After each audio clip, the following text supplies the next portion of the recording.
Les entreprises dépensent toujours plus d'argent en publicité. Google et marques se régalent. C'est la surenchère perpétuelle de qui dépensera le plus. Pour certaines boîtes, la publicité est devenue le seul moyen d'exister dans un paysage de plus en plus concurrentiel. Alors aujourd'hui, est-ce qu'on peut encore faire sans publicité ? Quand on n'a pas les budgets marketing de nos licornes françaises, est-ce qu'on est voué à se planter ? Je suis convaincue que non. Et pour ça, j'ai une preuve par l'exemple. Les Sherpas. Et ça ne vous dit peut-être rien. En tout cas, pas encore. Cette entreprise propose des cours particuliers accessibles à tous. Créée en 2017, les Sherpas accompagnent aujourd'hui des milliers d'élèves et de familles dans leur réussite scolaire. Et si je vous disais qu'ils vont chercher 4 millions de vues par mois sans dépenser 1 euro en publicité ? Pas mal, non ? Dans cet épisode, je vous propose de voler leur recette. Comment tout a commencé depuis leur chambre en 2018, pourquoi ils ont décidé de faire du contenu leur principal levier de croissance, comment ils ont industrialisé leur production de contenu pour passer à l'échelle et l'impact majeur qu'a eu l'arrivée de l'IA. Et pour en parler, j'ai reçu à mon micro Étienne Porche, le cofondateur des Sherpas, qui est à l'origine de cette stratégie de contenu ingénieuse. Si vous cherchez à construire une marque forte et générer de la croissance sans exploser votre budget pub, cet épisode est fait pour vous. Vous êtes prêts ? C'est parti ! Hello Étienne ! Salut Léa. Bienvenue sur le podcast. Merci beaucoup de m'avoir ici. Très contente de te recevoir pour qu'on puisse parler contenu, parce qu'aujourd'hui, c'est l'un de vos principaux piliers de croissance chez les Sherpas. Ouais, tout à fait. C'est quelque chose de très important chez nous.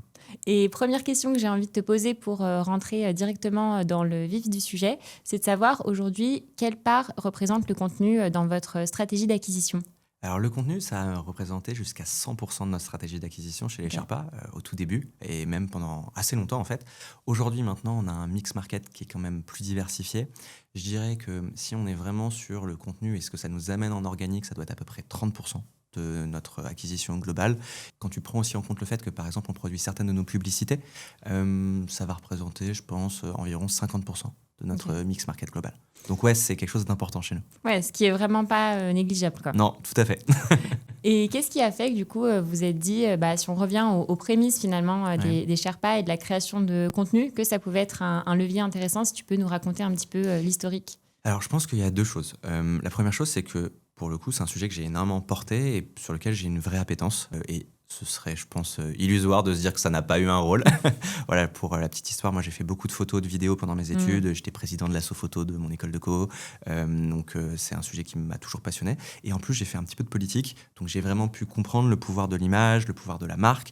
Et au moment de créer ma boîte, les Sherpas en 2017, je me suis dit, on crée une boîte B2C. Clairement, il y a des choses à raconter sur le sujet de l'éducation. Et c'est aussi donc venu de ce besoin de se différencier.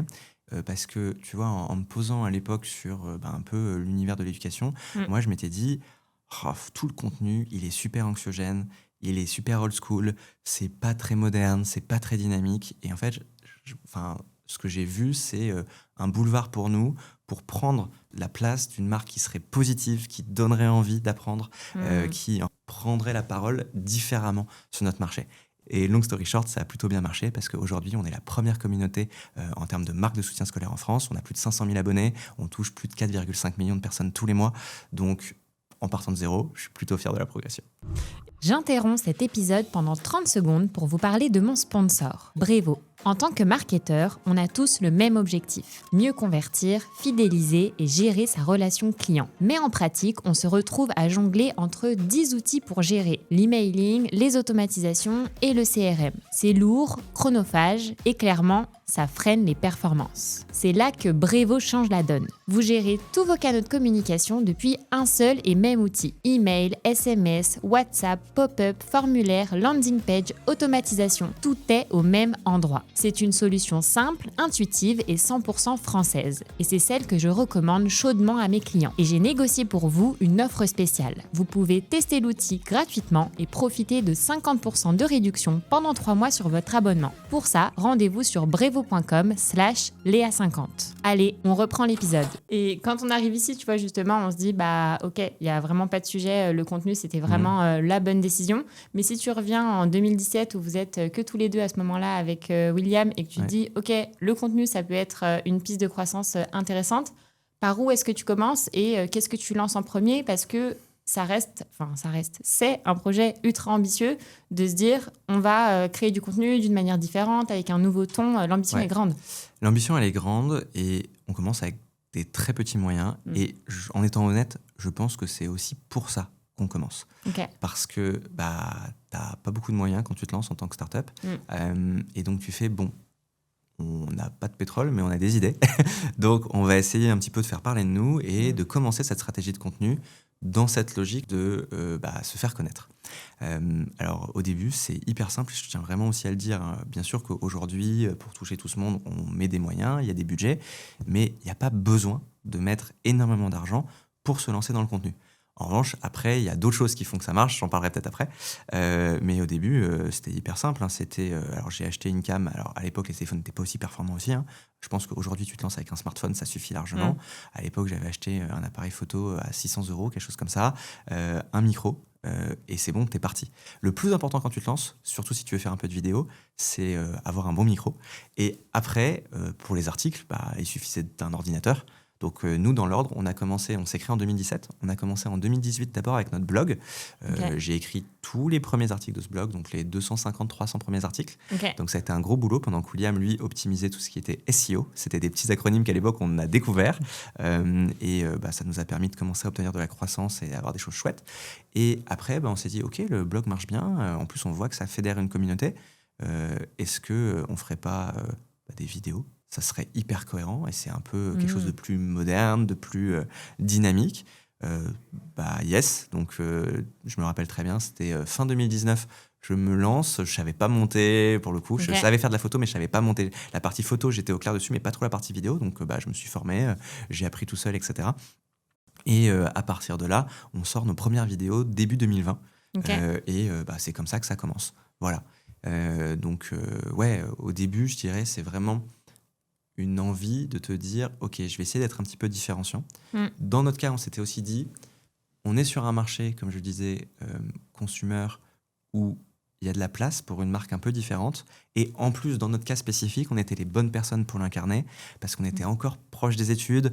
On incarne notre problème. On a été étudiant, on a eu des galères, et on a aussi vécu la solution de prendre des cours particuliers, dans notre cas spécifique. Donc, on est l'exemple vivant que tout le monde peut y arriver. Et à partir de là, on s'est dit, vas-y, on va prendre la parole. Mais pour la petite histoire, William, mon cofondateur, était absolument pas chaud au début. Parce que c'est un grand timide. Il aime pas du tout se mettre en avant. Et alors, quand je l'ai dit, je vais te mettre à YouTube, la première réaction, ça a été, mais jamais de la vie, jamais, je te fais jamais ça. Tout ce que tu veux, mais pas ça. Et donc, je l'ai tanné et au final, il a craqué. Et aujourd'hui, il rend hyper bien. Et il me dit régulièrement, ça m'emmerde, mais t'avais raison. Voilà. Bon, après, il a eu raison sur plein d'autres choses aussi dans l'histoire de la boîte. Mais yes. Et si on revient au moment où vous créez justement vos premiers contenus, quels sont un peu les objectifs que tu te fixes ? Parce que je trouve qu'à ce moment-là, c'est pas forcément évident parce que tu lances tes premiers contenus, ça marchouille, ça floppe, ça peut des fois marcher, mais tu comprends encore pas trop pourquoi. Et je trouve que les balbutiements du début sont pas évidents pour lancer la machine. Avec la stratégie de contenu, il y a 2 difficultés majeures que beaucoup de boîtes rencontrent. Et la première, c'est avoir quelque chose à dire. Et avoir quelque chose à dire qui soit intéressant et différent. Et ça, c'est le plus dur parce que tu peux avoir quelque chose à dire sur 1 ou 2 contenus. Mais comment tu fais pour avoir quelque chose à dire sur la durée ? Et ça peut sembler assez insurmontable quand tu te lances.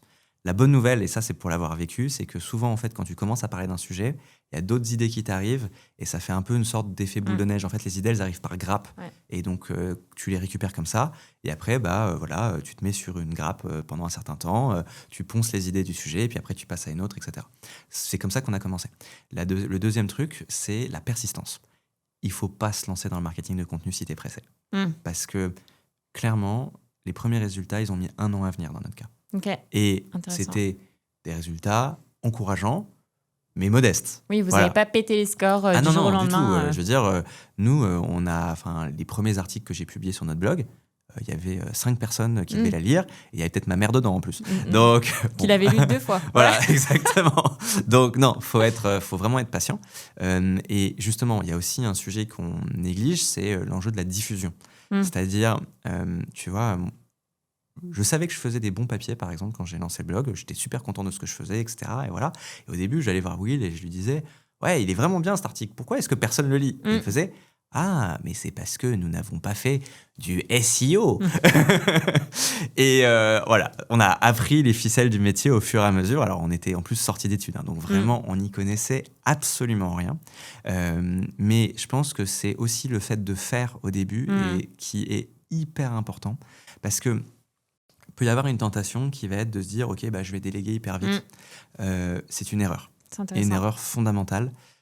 Pour moi, tu peux pas espérer faire du contenu si tu t'y colles pas toi-même. C'est le jour où tu auras compris qui tu es, le jour où tu auras compris ce que tu dis, comment tu t'exprimes, les thématiques qui sont tes thématiques, les thématiques qui ne sont pas tes thématiques, là, tu peux commencer un peu à déléguer, t'entourer, etc. Mais cette phase exploratoire du début, pour moi, elle est indispensable. Oui, tu vas publier des contenus qui ne vont pas marcher, et c'est OK. C'est d'autant plus OK que, vu qu'ils vont pas marcher, personne ne va les voir. Personne ne s'en souviendra que tes contenus n'ont pas marché. Voilà, toi, tu sauras. Et Dieu sait s'il y a eu au début des contenus qui n'ont pas marché, et c'est normal. Mais au fur et à mesure, tu vas avoir des wins. Et parfois, et c'est un peu contre-intuitif, il y a des vidéos où tu vas te dire, alors celle-là, voilà, la vidéo, elle est cartonne, elle était là, mais qu'est-ce qui s'est passé? Et au fur et à mesure, tu vas te mettre un petit peu à comprendre ce qui marche pas, dans ton cas, sur tes sujets. Et c'est comme ça que tu contribues à construire, en fait, ce que je dirais, les premiers piliers de ta marque. Je pense que ça, c'est aussi une question qui peut être posée. C'est un peu, est-ce que d'abord, je réfléchis à une marque, et puis ensuite, je fais les contenus, ou est-ce que je fais l'inverse? Pour moi, c'est un peu les deux. Ouais. Je pense qu'il ne faut pas surintellectualiser au début. C'est-à-dire qu'il ne faut pas se faire un brand book de 40 pages. Ça ne sert à rien, ça. Moi, je sais que ce qui m'avait aidé, c'était de me poser un après-midi et de poser quelques fondamentaux. Et ça tenait, je crois, en 2-3 slides. Okay. En gros, qui on est, pourquoi on prend la parole, à quoi ça sert, et comment on s'exprime, qu'est-ce qu'on dit, qu'est-ce qu'on dit pas. Voilà. Okay. Globalement, je m'étais à peu près arrêté à ça. Et ensuite, je l'ai fait évoluer au fur et à mesure, en voyant justement ce qui marchait pas, et en fait, en apprenant aussi à nous connaître, parce que c'est un peu idéaliste, en fait, de se dire que dès le début, tu vas savoir parfaitement tout ce qui marche pas, et que tu vas comprendre, en fait, l'essence de qui tu es en tant que marque. Donc, il faut plutôt être dans une approche, pour moi, empirique. Et après, en fait, ça s'interpénètre, c'est-à-dire que tu as ta plateforme de marque, tu vois ce qui marche, donc ça alimente tes contenus, tu vois ce qui performe, ça alimente ta plateforme de marque, et c'est comme ça qu'au fur et à mesure, tu évolues et que tu gagnes en maturité. Voilà. Mais c'est vraiment un processus créatif, je pense, la création de contenu, et faut absolument pas le négliger. Au contraire, c'est ce qui fait que ça peut marcher. Et ce qui est super intéressant dans votre cas aussi, c'est que dès le début, en fait, ça a été très incarné et fait par vous, les deux cofondateurs aussi, qui fait que c'est vous qui avez expérimenté, tiré des apprentissages et qui pouvez aujourd'hui infuser finalement tous ces apprentissages-là et cette culture-là dans la boîte au global. Ouais, je suis persuadé que ça n'aurait pas pu marcher si on n'y était pas allé. En fait, tu es obligé, en tant que fondateur, de t'impliquer personnellement. Sinon, en fait, tu vas faire du contenu qui va être générique, qui va être pas toi en tant que marque, et qui de mieux que le founder pour incarner la marque. En revanche, et ça je l'entends tout à fait, c'est pas forcément adapté à toutes les marques, faut en être conscient. Y a aussi une histoire de temps, et c'est sûr que quand tu te lances, tu as plein de stratégies potentielles devant toi, plein de canaux de croissance possibles. C'est un choix qui est super exigeant, le marketing de contenu. Aujourd'hui, clairement, c'est un choix qui, dans notre cas, a vachement payé, mais à l'époque, c'était un pari. Et c'est un pari qu'on a pris versus d'autres choix. Et la boîte, elle serait peut-être différente aujourd'hui, tu vois. Je peux pas te dire où on en serait aujourd'hui si, par exemple, on avait commencé le paid beaucoup plus tôt. Voilà, peut-être qu'on serait aussi allé plus vite, peut-être qu'on aurait échoué plus vite sur certains sujets, peut-être qu'on aurait appris plus vite. La boîte serait différente. Voilà. Il se trouve qu'on a fait du marketing de contenu, et aujourd'hui, ça reste une immense fierté. Et je pense que ça fait aussi partie des choses qui nous rendent différents. Mais faut pas idéaliser le truc. C'est pas juste je me réveille un matin, vas-y, je fais une vidéo, j'allume mon téléphone et puis c'est parti. Non, c'est vraiment de la persistance. Et pour le coup, c'est quelque chose à prendre en compte au moment de se lancer. Ça sert à rien de se lancer dans du marketing de contenu si tu te dis vas-y, je me donne 1 mois et puis je verrai ce qui se passe. Non, c'est vraiment, faut se donner 1 an. Et je pense que là, tu peux juger. 6 mois, c'est encore un peu court. Voilà. Ouais, et c'est ça parce que vous aviez cette conviction-là aussi dès le début et pas cette exigence que tu peux avoir, par exemple, dans d'autres boîtes où la partie contenu n'est pas forcément portée par les fondateurs et tu peux avoir un peu ces sujets de oui, on a rédigé 3 articles de blog, on a eu 0 lead, on n'a pas eu de clients directement. Et là, ça sert à rien. C'est ça. En fait, c'est vraiment les effets composés, c'est les effets composés qui marchent dans le contenu. En fait, c'est parce que tu as fait des premiers articles que tu vas avoir quelques premiers lecteurs. C'est parce que tu as fait quelques premières vidéos qui commencent à marcher que les gens vont se dire « Ah, c'est pas mal, je vais peut-être revenir. » Et au fur et à mesure que tu construis tes contenus, là, ça prend. Pour un petit peu, je pense, donner des ordres de grandeur, la première année, je pense que j'ai publié, comme je le disais, 250 articles, à peu près 200 à 250 articles. Quand j'écrivais, je me donnais l'objectif d'écrire 1 à 2 articles par jour, en bloquant des créneaux de 4 heures à l'époque. Et pour les vidéos, alors les vidéos, c'est beaucoup plus coûteux et long à faire, parce qu'il faut écrire le scénario, il faut tourner, il faut monter, il faut publier. Donc on se donnait un rythme d'une vidéo par semaine. À l'époque, ce qui est déjà un très gros rythme. Exactement, et c'est déjà un gros rythme, ouais. Mais je pense que la persistance fait aussi que tu crées une audience. C'est très exigeant parce que même si tu es fatigué, même si tu n'es pas dans le mood, il faut continuer et il ne faut pas lâcher. Et c'est cette persistance, je pense, qui paye. Et aujourd'hui, donc là, c'est le point de départ. Aujourd'hui, à date, on a publié 6500 articles et 1500 vidéos. Donc voilà, c'est le chemin parcouru, il se mesure comme ça. Et en revanche, c'est aussi une accélération qui est exponentielle. C'est-à-dire que attention, t'as pas besoin d'arriver à ce niveau-là tout de suite. Ça, c'est... je veux dire, on est en 2025, donc c'est après 6 ans, même un peu plus, 7 ans pour les articles de blog. Aujourd'hui, en revanche, oui, maintenant, on a une équipe, on produit plus, on fait plus de volume, on est capable aussi de scaler de la qualité, mais c'est quelque chose qui est progressif. Et justement, tu me fais la transition parfaite sur ce passage à l'échelle. Tu disais tout à l'heure que vous avez commencé à avoir des premiers résultats au bout d'1 an. Est-ce que tu peux nous dire un peu quels sont ces signaux positifs et comment est-ce que petit à petit tu te dis « Ok, on va augmenter le volume, essayer de prendre ce canal plus au sérieux ». Comment tu passes à ta step d'après ? Alors, je suis un peu dur. C'est-à-dire que tu vois des premiers frémissements avant, mais c'est des frémissements. Tu vois, par exemple, dans le cas de YouTube, on a une première vidéo qui a marché, je dirais, en novembre, alors qu'on avait commencé à publier en janvier. Tu vois, quelque chose comme ça. Et cette première vidéo-là, waouh, elle marche. Elle fait 20 000 vues, 30 000 vues. T'es là, 40 000 vues, waouh, incroyable, quoi. Et alors là, j'étais saucé. Voilà, ça y est, j'ai craqué le truc. Exactement. Puis après, la vidéo juste après, elle fait rien du tout. Et là, t'es là, bon, il y a encore du travail. Voilà. Les articles de blog, dans notre cas, pareil, c'est... tu vois, j'en avais peut-être publié 100, et là, tu vois qu'il y en a 2-3 qui commencent à avoir des lecteurs, etc. Tu commences à avoir, en fait, quelques petits winners qui se dégagent. Et justement, c'est un processus progressif. C'est-à-dire qu'au début, tu as quelques petites bulles, en fait, quelques frémissements qui apparaissent. Et puis, au fur et à mesure, tu en as un peu plus et encore un peu plus. Mais pour avoir du tangible d'un point de vue business, se dire que ça peut vraiment être un canal d'acquisition, oui, il faut 1 an. Voilà. Et en tout cas, avant de tirer des conclusions, pour moi, il faut 1 an. Et entre les deux, il faut avoir été régulier et persistant. Et justement, après cette année-là, comment est-ce que vous décidez d'augmenter le volume? Et avec un point intéressant, parce qu'en plus on en a parlé un peu en amont, comment est-ce que tu fais pour garder cette exigence sur la qualité du contenu que tu produis et pas aussi te perdre en chemin sur juste je produis plus et du coup à un moment donné tes idées sont peut-être moins bonnes, forcément il y a des contenus qui sont meilleurs que d'autres, tu vois, savoir un peu comment vous avez expérimenté la chose et j'imagine que vous avez peut-être testé différentes choses. Ouais, on a testé plein de trucs. Alors, je pense que c'est certainement le truc le plus dur avec le marketing de contenu. Moi, je suis plutôt du côté brand chez les Sherpas. William, mon cofondateur, il est plutôt du côté perf.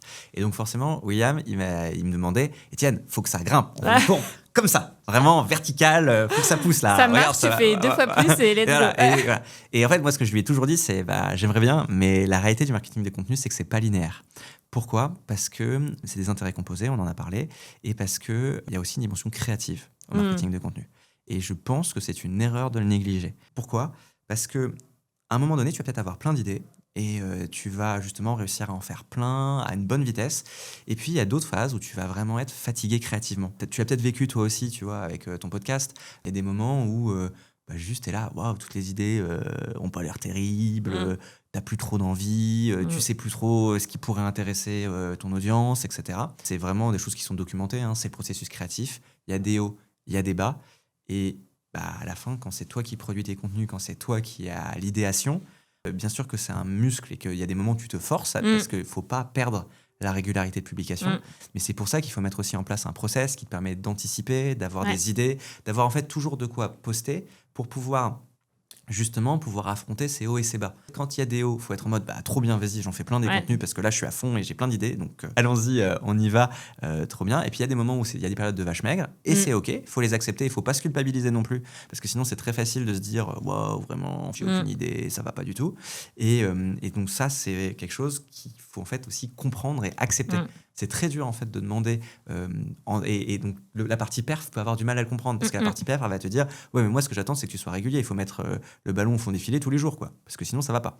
Alors que justement il y a cette dimension montée en puissance, régularité, et ça se fait beaucoup plus par palier pour moi au niveau du contenu. C'est-à-dire que tu vas arriver sur un nouveau groupe d'idées, tu vas en faire des contenus qui vont être cool, ils vont bien marcher, puis à un bout d'un moment tu auras fait le tour de ce groupe d'idées et il va te falloir un nouveau groupe d'idées. Et entre-temps, tu peux avoir peut-être, si tu as anticipé, un groupe d'idées à mettre entre les deux, et parfois pas. Et donc parfois, dans ces cas-là, tu fais une pause.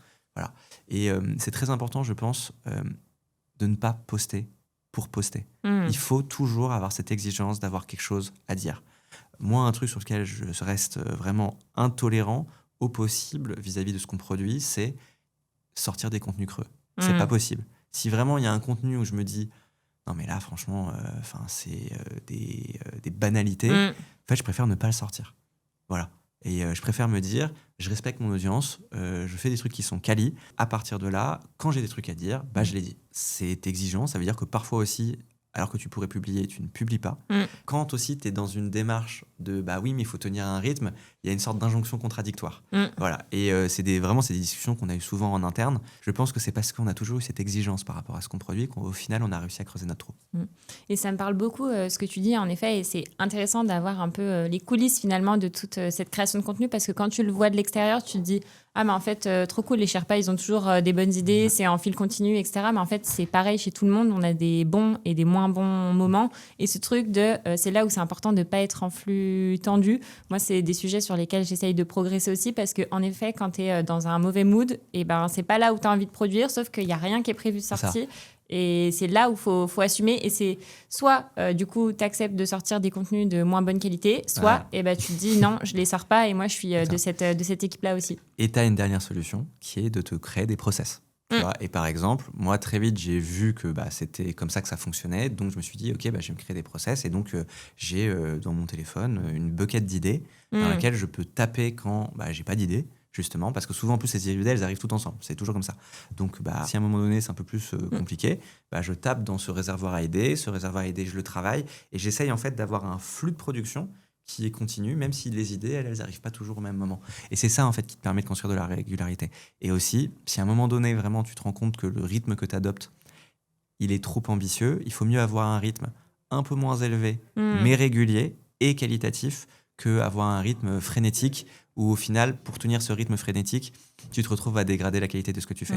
Mais voilà, la contrepartie de ça, c'est attention, je ne suis pas en train de dire que tu arrêtes de publier. Il faut toujours publier et avoir une régularité dans la publication.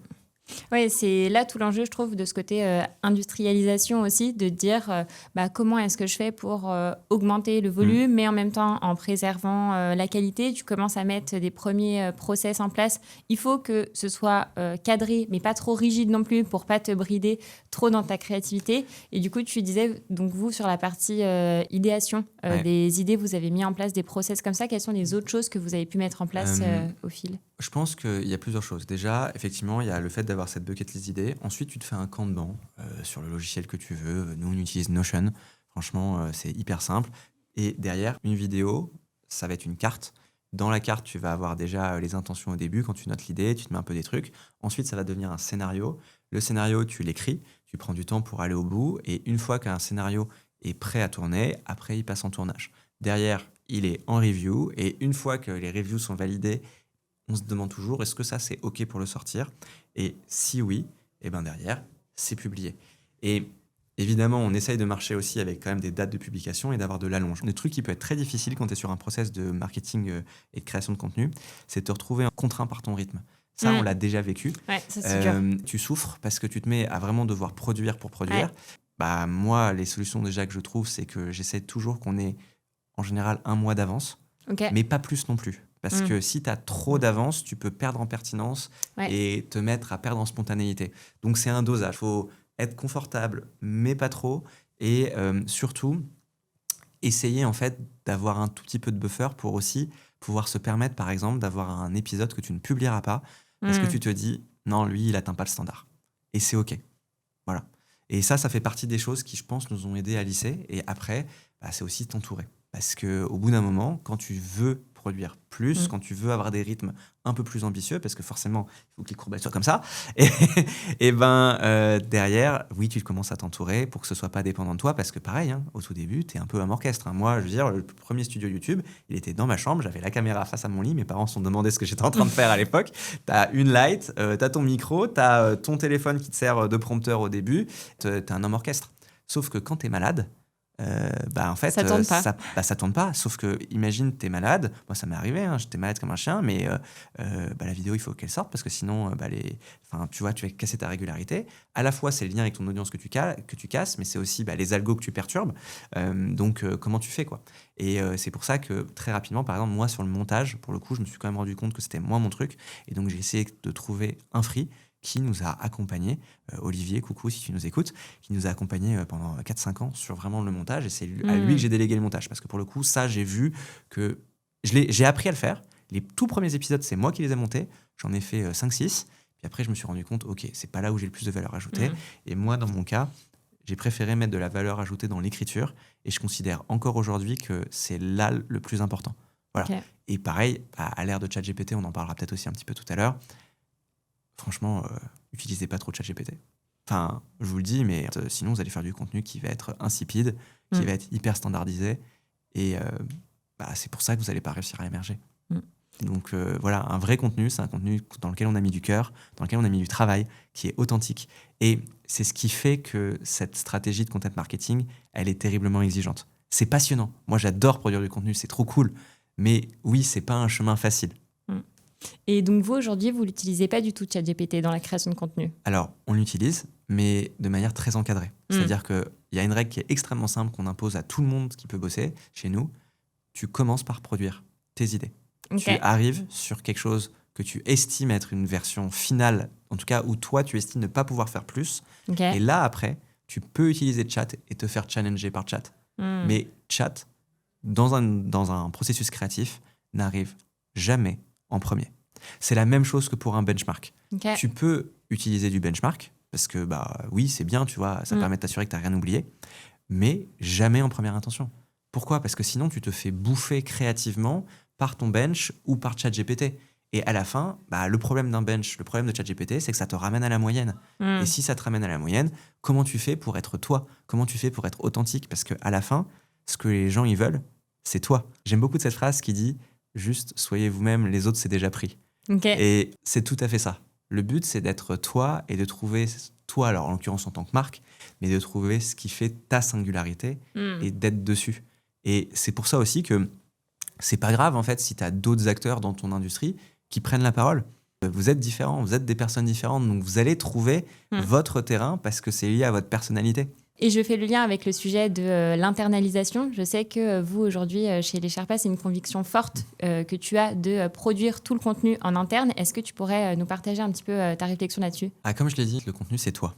C'est ton âme, c'est ton essence. Tu peux, sur certains trucs spécifiques, déléguer un petit peu.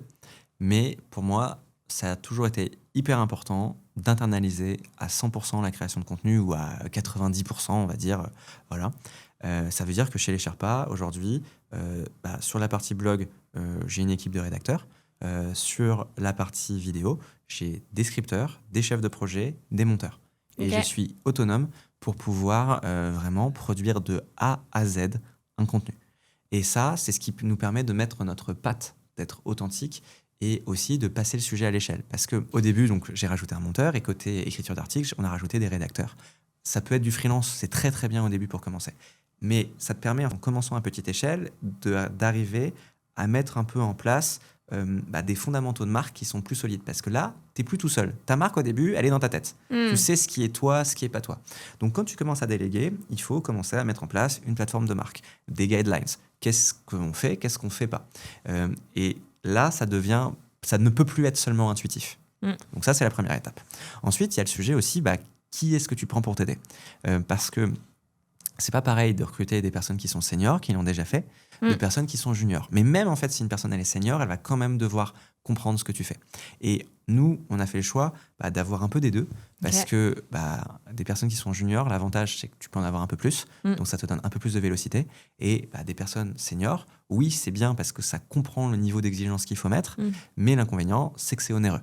Donc, nous, on a essayé de faire un peu un entre-deux et c'est comme ça qu'on a commencé. Alors, première chose aussi, il ne faut pas imaginer que tu as besoin d'une armée mexicaine pour faire une content factory parce que c'est de ça dont on parle. Et justement, en plus, on a fait l'erreur à un moment donné de faire beaucoup trop grossir notre content factory et ça n'a pas marché. Je pense que ça t'intéressera. J'y reviendrai un petit peu après si tu me poses la question. Mais en tout cas, à ce moment-là, en fait, tu commences par ajouter quelques personnes. Et là, moi, le conseil que je donnerais, c'est vraiment être concentré sur la qualité. Toujours faire du contenu qualitatif et s'assurer que chaque personne est capable d'être autonome et de sortir un truc où tu te dis « Ok, c'est bon, ça me convient ». Voilà. Et à partir de là, tu peux commencer à déléguer. Et une fois que tu as cassé ce premier plafond de verre, ensuite, là, tu peux commencer à construire des équipes si tu le souhaites et si c'est pertinent. Mais tout ça, c'est évidemment aussi à mettre en face du business. Est-ce que cette stratégie de contenu, elle te ramène du lead ? Est-ce que cette stratégie de contenu, elle va au-delà de la vanity métrique parce que c'est cool de faire des vues, c'est cool d'avoir des commentaires, c'est cool d'avoir du reach, mais est-ce que ça te fait gagner de l'argent ? Et dans le cadre d'une stratégie market, ça reste la finalité. Alors, je pense qu'il ne faut pas avoir une vision stricto sensus rentrée de cash parce que ce serait un peu trop biaisé et c'est surtout aussi un peu de la patience. Il y a plusieurs niveaux, si tu veux, sur comment nous, on a pu mesurer la perf. Bon, première étape, bien sûr, les vues, le reach, etc. C'est le plus facile. La deuxième étape, ça va être la notoriété. Ça va être, est-ce que tu constates que dans ton marché, dans ta niche, les gens commencent à te connaître, à avoir entendu parler de toi ? Au début, franchement, c'est le bouche à oreille, c'est le ressenti que tu as quand tu discutes avec des personnes de ton marché. Il n'y a pas, malheureusement, de proxy parfait. Après, quand tu commences à avoir fait ton petit bout de chemin, tu peux commencer à mesurer avec du baromètre. C'est aussi ce qu'on a fait. Et ensuite, tu vas avoir ton déclaratif au market. Donc, tu vas avoir bien sûr l'attribution. En général, le marketing de contenu, c'est pas forcément ce qui va performer, en tout cas, nous, notre expérience, le mieux à l'attribution. Pourquoi ? Parce que, par exemple, si tu fais du paid, évidemment que Meta ou que Google vont te dire « c'est nos pubs payantes qui performent ». Voilà. Continue à mettre de l'argent. l'argent. À mettre de l'argent, exactement. Parce qu'en fait, ils vont souvent être en plus au last click. Mais au first click, les gens, ils ont peut-être entendu parler de toi avant. Et inversement, peut-être qu'au début, tu vas driver du marketing via le marketing payant du trafic. Mais ensuite, tu es sur un marché où il y a de la réflexion. Donc, les gens, ils vont revenir. Et là, ton contenu est utile.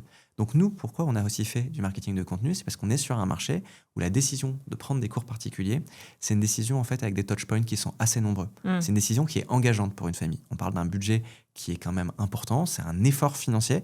Donc oui, la maman et le papa, quand ils prennent la décision, ils ne se réveillent pas un matin en se disant « je vais payer des cours part à mon enfant ». Il y a eu des incidents, il y a eu des événements qui ont fait que, au bout d'un moment, le besoin devient prégnant. Et c'est parce que tu as eu des touchpoints réguliers avec eux que ça marche dans notre cas.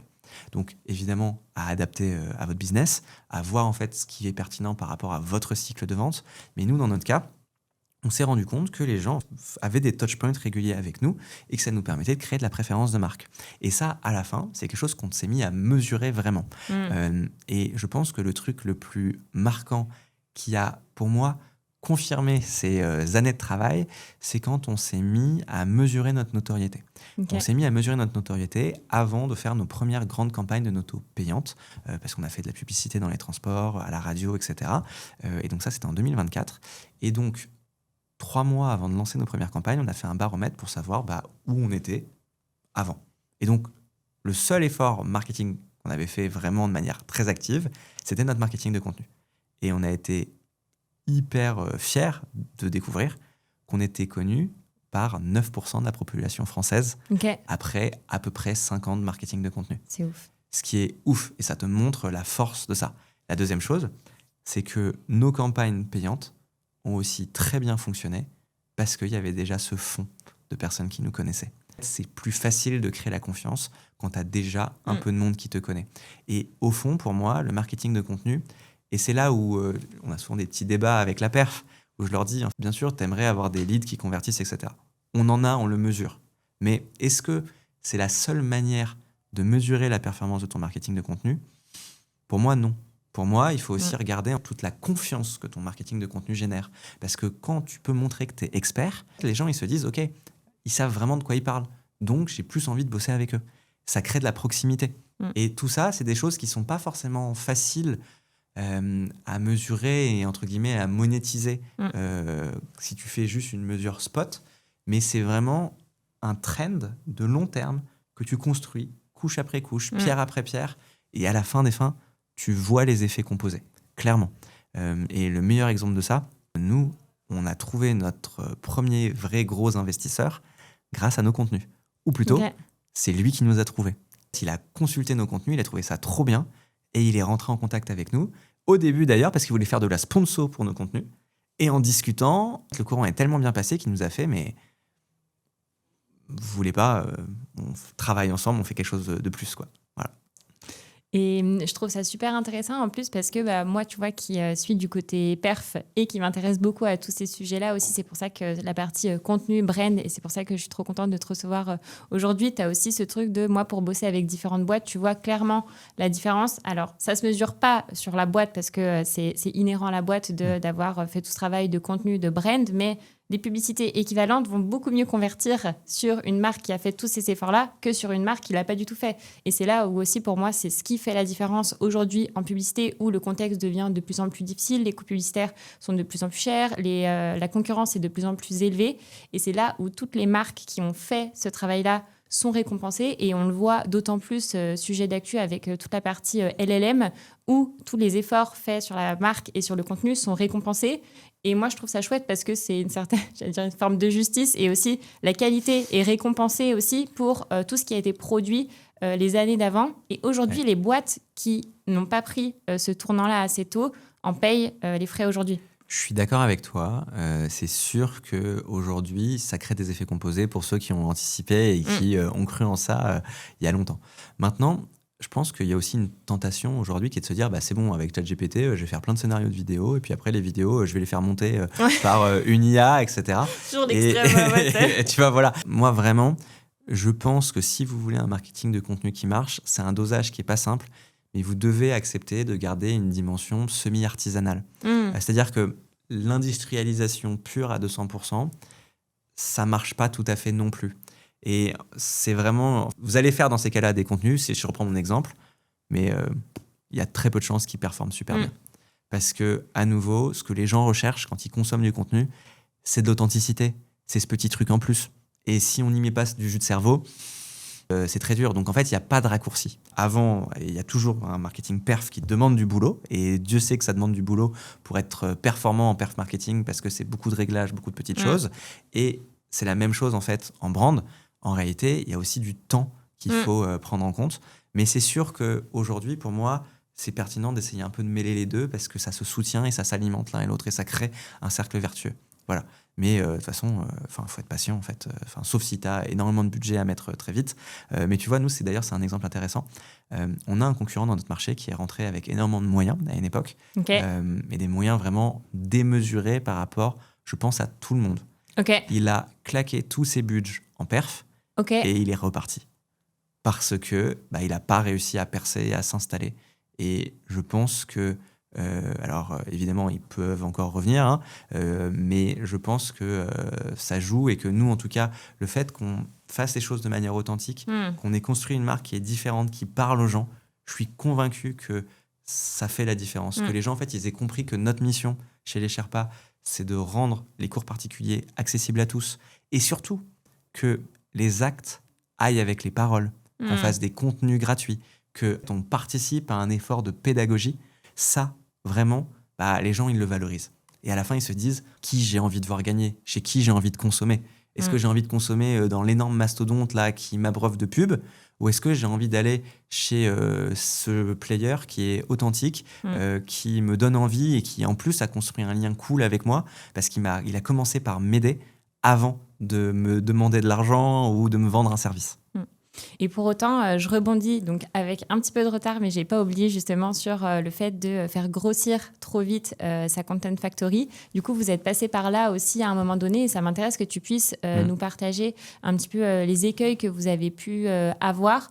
Parce que du coup, j'ai le sentiment, et je partage totalement ces valeurs-là, de faire les choses bien avec de l'artisanal, y mettre de la qualité. Pour autant, il y a un moment donné où quand tu choisis d'accélérer vite, fort, tu peux un peu te perdre en chemin et ça m'intéresse d'avoir ton retour là-dessus. Ouais, alors je redonne un petit peu de contexte. Donc en 2023, on est sur 3 années de belle croissance sur nos contenus. Et là, on se dit, c'est trop cool, ça nous fait du lead, c'est un canal sur lequel on peut se reposer. Et la stratégie qu'on a eue à l'époque, c'est de se dire, autant faire un all-in. On y va à fond. Et on y va à fond. Et donc, on va investir beaucoup plus fort et produire beaucoup plus de contenu, justement. Donc là, on recrute, on met en place des équipes beaucoup plus importantes. On parle d'un recrutement, alors en comptant les CDI plus les alternants, d'une dizaine de personnes. Ok. Donc voilà, c'est un vrai budget. On a mis 1 million d'euros sur la table. Ok. Voilà, on a mis 1 million d'euros sur la table sur 1 an. Et je pense que ça va intéresser tout le monde. C'était un échec et je vais vous expliquer pourquoi. Pourquoi ? Parce qu'il y a 2 choses. Je pense que le premier sujet, c'est que justement, on a cru qu'on arriverait à scaler de la qualité comme ça mécaniquement. Sauf que tout ce que je vous ai expliqué avant, on s'est retrouvé avec des personnes qui étaient moins au fait de qui on était, de comment on publiait. Donc la première chose, c'est qu'en passant plus de contenu à l'échelle, on s'est mis à produire beaucoup plus. On a réussi à produire beaucoup plus. Mais en étant honnête avec nous-mêmes, c'était moins quali, c'était moins intéressant, c'était moins fin. Depuis, on a réussi à corriger le cap, mais à l'époque, en tout cas, on a fait du volume, mais on n'a pas réussi à scaler la qualité. Premier problème. Le deuxième problème, c'est que dans toute niche, on est tous dans une niche en tant que boîte. Et la capacité d'attention de votre niche, elle est limitée. Je prends un exemple dans notre cas.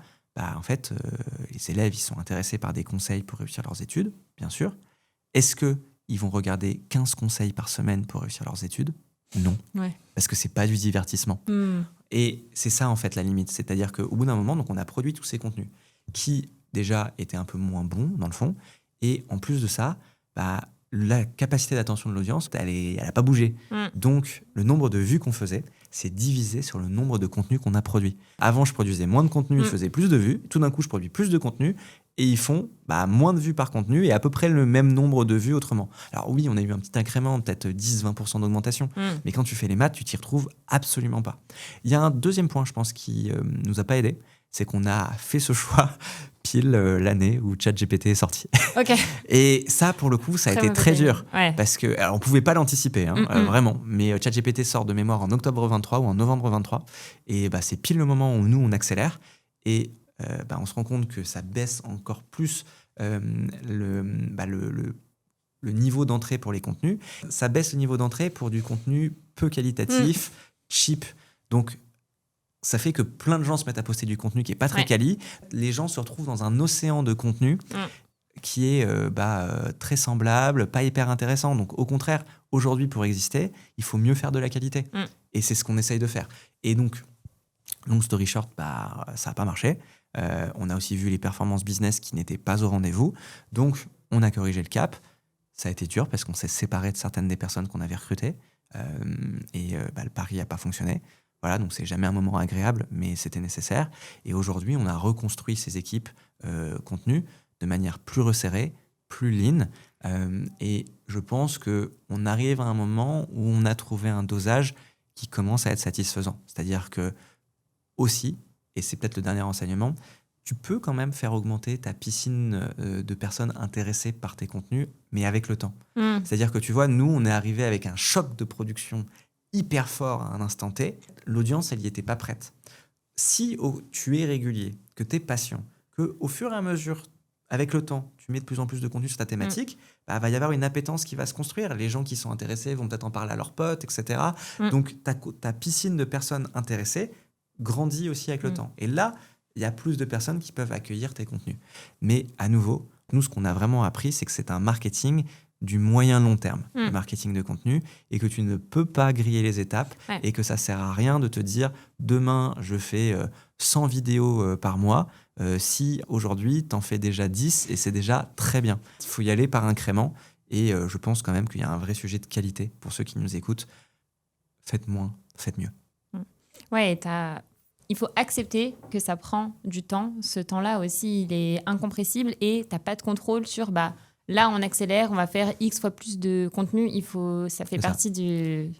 Et c'est pour ça que quand tu discutes, tu vois, après, avec ton responsable marketing, je sais que c'est un marketing avec lequel quand on est du côté perf, on est souvent moins à l'aise. Ouais. Il n'est pas facile à défendre aussi. Il est pas facile. Ouais, bah oui, parce que le retour sur investissement est moins garanti.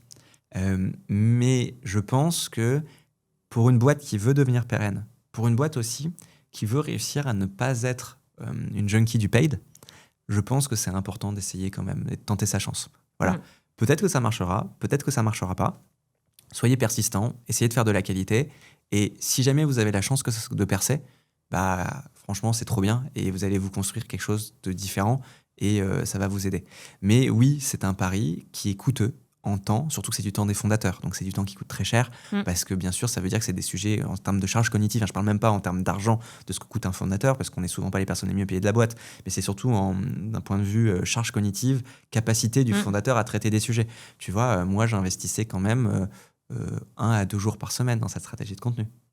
Voilà, c'est l'investissement qu'il faut être prêt à consentir. Et pour terminer, est-ce que tu pourrais nous dire aujourd'hui où est-ce que vous en êtes sur cette partie contenu, à savoir combien est-ce que vous êtes aujourd'hui dans l'équipe, quel volume de contenu vous êtes capable de produire pour qu'on puisse avoir un peu une idée, les canaux sur lesquels vous êtes les plus présents et peut-être 2-3 chiffres clés. L'idée, c'est juste qu'on puisse avoir en tête de où vous êtes parti et où vous en êtes aujourd'hui. Ouais, aujourd'hui, donc, comme je le disais par rapport à ce projet de Content Factory, on a un petit peu réduit la voilure. On n'a que 2 CDI sur les postes de création de contenu. Okay. Et en revanche, après, ils ont des alternants pour les aider.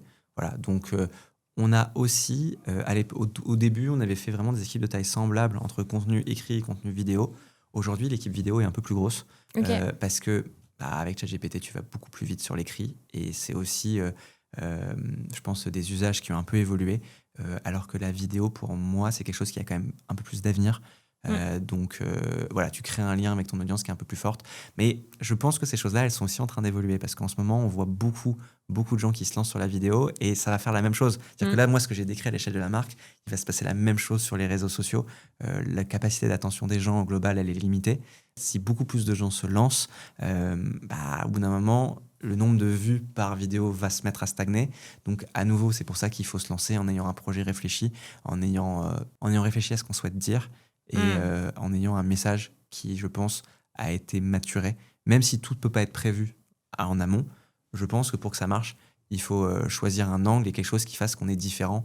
Et sinon, en fait, on va se noyer aujourd'hui dans le flux d'infos qu'on consomme tous les jours. Et donc, ça, pour moi, c'est un point important. Et donc, aujourd'hui, où est-ce qu'on en est d'un point de vue chiffre et perf ? Aujourd'hui, je touche 4,5 millions de personnes par mois. Voilà, avec mes contenus. Aujourd'hui, on a publié 6500 articles sur notre blog et 1500 vidéos sur nos différentes chaînes YouTube. Et je suis à des rythmes de publication qui sont vraiment élevés. Et c'est aussi parce qu'il y a de la maturité, il y a de l'expérience dans les équipes, tu as des process qui tournent et qui sont bien huilés. Et c'est ce qui fait qu'avec le temps, on a réussi à passer à l'échelle la qualité. Voilà. Mais honnêtement, il n'y a pas besoin d'en arriver là pour commencer à faire un marketing de contenu qui marche et qui est performant. Et si vous vous lancez aujourd'hui, moi, je pense que c'est possible de se lancer avec pas grand-chose. Votre temps, un téléphone, un micro, et vous êtes parti. Et c'est ça qui est beau aussi avec ce marketing. Très beau mot de la fin. Merci beaucoup, Étienne, pour tout ce que tu nous as partagé. Merci pour ton retour d'expérience, ta transparence. Et j'espère que ça aura donné envie à nos auditeurs de créer du contenu et du contenu de qualité. Merci beaucoup, Léa. À très vite. À très vite. Si vous avez aimé cette vidéo, n'hésitez pas à vous abonner à la chaîne ou nous laisser un petit commentaire. Merci pour votre écoute et je vous dis à très vite.